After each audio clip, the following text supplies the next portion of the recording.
Sleep. Monday through Friday, I feel as though if I'm not doing it, I'm thinking about it, and I'm assuming many of you in the room feel the same way, although hopefully not during my speech. Okay, so students middle and high school students have academic, extracurricular, social, and even employment and even technological demands, and so it's getting harder each year to balance all of that. And because of that, kids are not getting enough sleep. The National Sleep Foundation said in 2000 that 15% of students only 15% get greater than 8.5 hours of sleep, while 26% are getting less than 6.5 hours of sleep on weeknights. And as you see, according to the Mayo Clinic, kids should be getting 8.5 to 9.5 hours. I think that implementing a later start time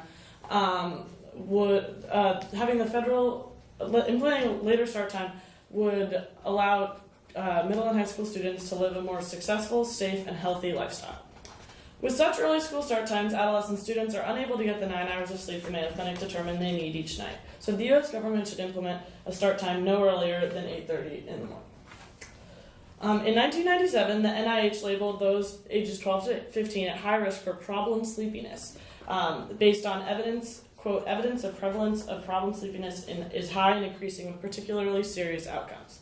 So, some of these outcomes are mood and behavior. In 2014, Nationwide Children's Hospital said that sleep deprivation causes irritability, crankiness, and moodiness in teens, who are already.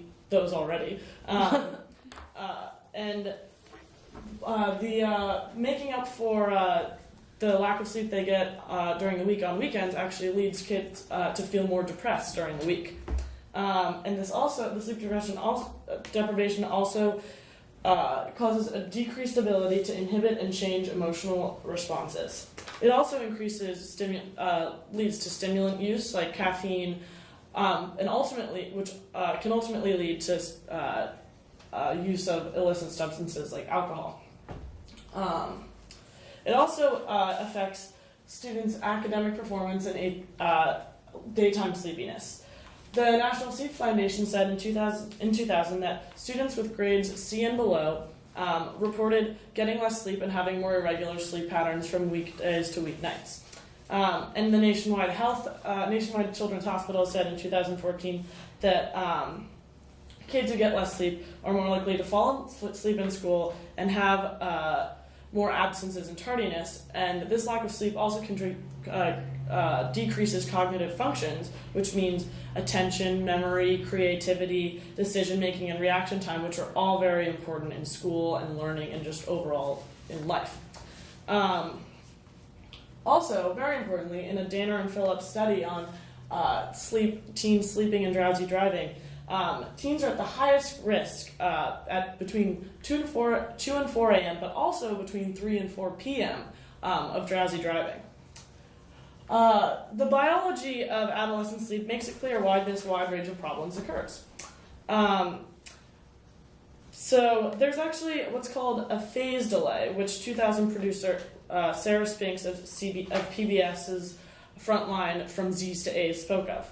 Around puberty, the body clock shifts. So now a sleep time from 9 p.m. to 10 p.m. is biologically forbidden, and naturally, adolescents can't fall asleep until after 11 o'clock.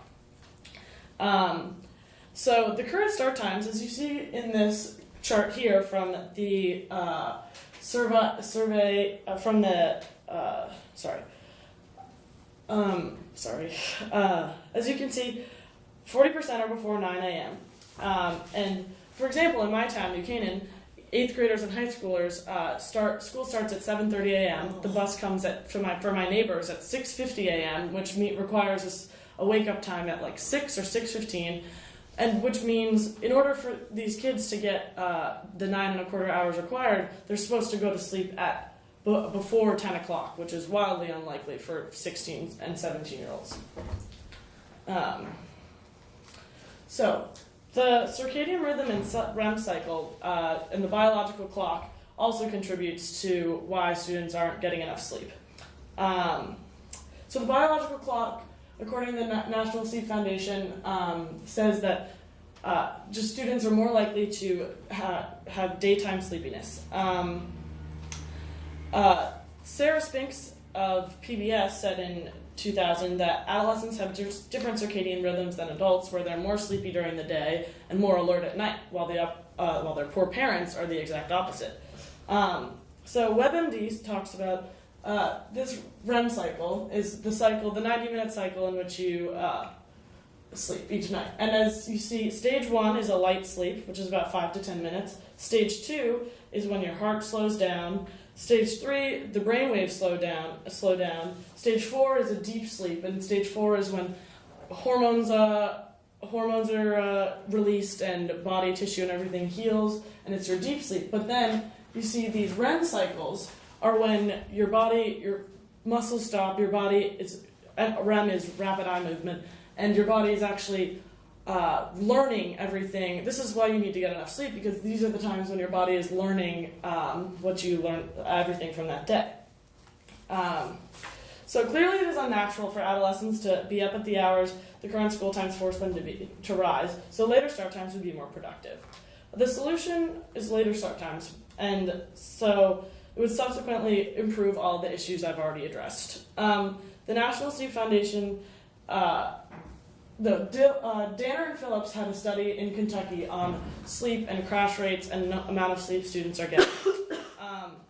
In 1996 and 97, they surveyed the students, and then 1998 they implemented a 1-hour change and surveyed them in 1999 and 2000.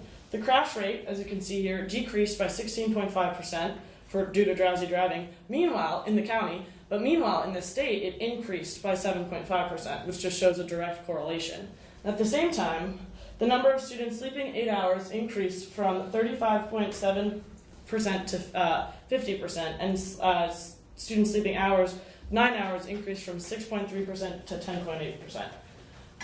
The University of Minnesota, according to National Sleep Foundation, also did a study that shifted a 7:25 in the morning to 2:10 in the afternoon day to an 8:30 a.m. to 3:10 p.m. day, and in Minnesota, and attendance, continuous enrollment, and lack of tardiness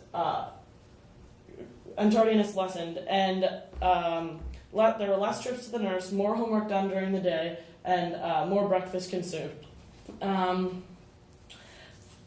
Despite the apparent benefits, implementing this policy would be difficult and disruptive to everyday life.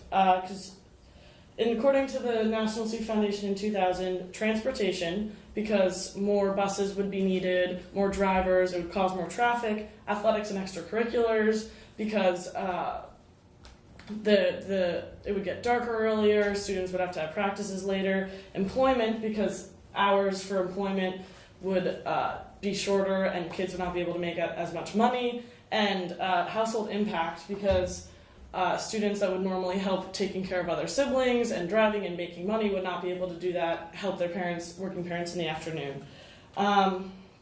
So Jody Mendel, PhD in psychology at St. Joe's University, said, "Sleep isn't a priority for teenagers and typically isn't made one by parents or schools.